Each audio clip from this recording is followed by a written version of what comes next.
Have you ever wondered if there's an exact moment when your retirement savings kind of take on a life of their own?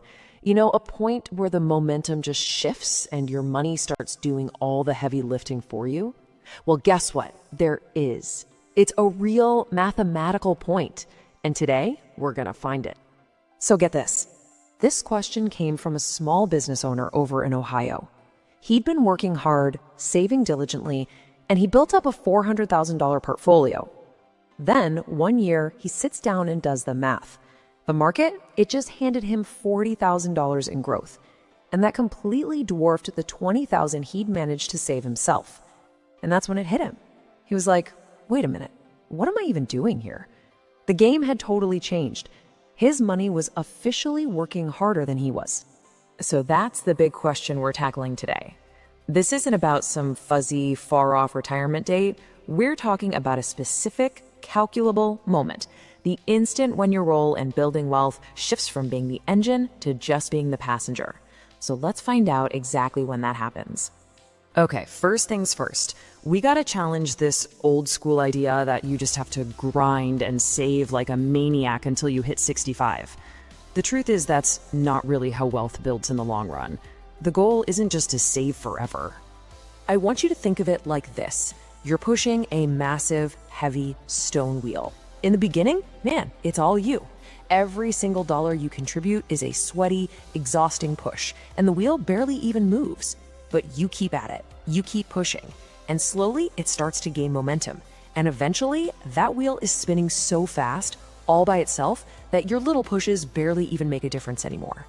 That unstoppable momentum, that's what we're aiming for. That moment of unstoppable momentum, it actually has a name. And honestly, it's the key to this entire concept. Once you get this, it changes everything about how you look at your financial future. And here it is. It's called the crossover point. This is the precise instant when compounding takes the wheel. It's when the growth from your money becomes bigger than the new money you're putting in. To really see what that looks like, let's run some numbers. So, when you're starting out, let's say you've got $100,000 invested and you're adding $20,000 a year. With an average 7% return, your portfolio grows by $7,000. I mean, it's great, but look at the chart. Your contribution is still doing almost 3 times the work. You are definitely still pushing that stone wheel. But watch what happens by the time you hit $300,000. That same 7% return now generates $21,000 in growth. And just like that, for the first time ever, the market's contribution is actually bigger than yours. This is it. This is the crossover point. Compounding is now your equal partner, sharing the load right alongside you. Now fast forward to $500,000. The effect is just incredible. That 7% growth now gives you $35,000 a year. Your $20,000 contribution is now way smaller in comparison. Compounding isn't just a partner anymore, it's the star of the show. You've hit escape velocity. The wheel is spinning on its own and you're just along for the incredible ride. So knowing this crossover point exists is super powerful. It means you have options. But, and this is a big but, it also presents a really critical trade-off. If you decide to ease off the gas too early, it comes with a surprisingly painful penalty. Just look at this. If you keep contributing that $20,000 a year, you hit $1 million in about 23 years. Solid. But if you stop at just $100,000, it takes you a total of 40 years to get there. That's a 17-year penalty. That is huge. But look what happens if you wait until you hit that critical mass of $500,000. Stopping then only costs you an extra 3 years. Now that is a trade-off a lot of people might seriously consider. So here's the bottom line. Reaching a certain portfolio size fundamentally changes the math. Your personal effort, your saving, becomes less and less important to the final outcome. And that gives you incredible flexibility. And this whole idea has led to a really powerful strategy that people are using to completely redefine their careers and their lives. It's a way to deliberately engineer this crossover point to your advantage. It's called Coast Fire, and the idea is kind of brilliant. You save like crazy early on to build a big enough base, and then you just stop. You hit your number and then you just coast. Your retirement is already locked in, and that money machine you build will get you to the finish line all on its own. So let's make this totally real. Let's say your goal is to have $2 million when you retire.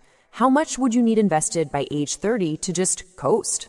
The number is $187,000. Yeah, you heard me right. If you can get 187 grand invested by the time you're 30, assuming a 7% return, it will grow to $2 million by age 65, without you ever saving another penny. It's just an incredible example of hitting that critical mass early. And this is the real magic, the psychological freedom that comes with it. The moment your retirement is basically guaranteed, all the pressure's off. You can take that lower paying dream job. You could start your own business. You could work part-time. Work becomes a choice, not a financial necessity. So this isn't just some fun theory. It's a framework you can actually apply to your own life, like starting today. Let's break down how you can figure out your own financial escape velocity. Here are 3 simple steps. First, go calculate your personal crossover point. Seriously, just multiply your portfolio value by your expected return and see if it beats what you save in a year. That's your first big target. Second, figure out your coast fire number. Run the numbers and see what you'd need right now to coast to your goal.